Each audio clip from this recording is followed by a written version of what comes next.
Estic i estem molt motivats per fer una bona temporada, perquè cada temporada és un repte nou i el nivell d'exigència que ens posem és molt alt.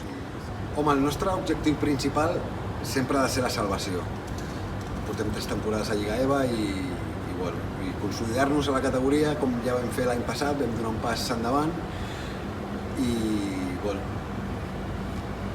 per suposat que el nostre objectiu ha de ser treure el màxim rendiment de l'equip en cada partit de la competició i lluitar per el que sigui, si és per l'ascens, i si és per mantenir.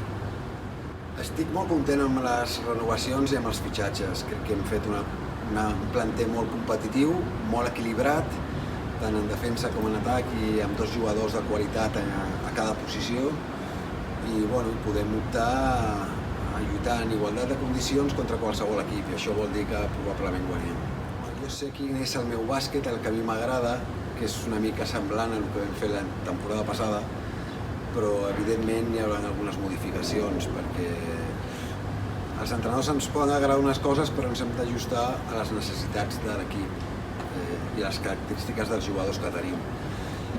Hem fitxat jugadors importants que tindran bastant pes a l'equip i ens hem d'adaptar una mica per treure profit a les seves virtuts, i per això haurem de canviar algunes coses a nivell tàctic específiques de l'equip en general. Esperem una lliga molt competida.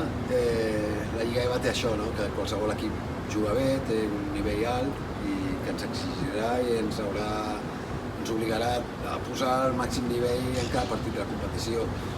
Crec que el grup és xulo per les distàncies, perquè som de Barcelona, perquè hi ha enfrontaments i derbis gairebé totes les jornades, i esperem gaudir i fer una bona temporada en aquest grup, que crec que podem lluitar per estar el més alt possible. A l'afició li vull dir que vinguin a veure'ns, sobretot que ens recolzin, com han fet sempre, que en aquests moments difícils per tots i per ells també, esperem donar-los alguna alegria i fer una bona temporada, però que els necessitem. Sense ells no podrem aconseguir els objectius.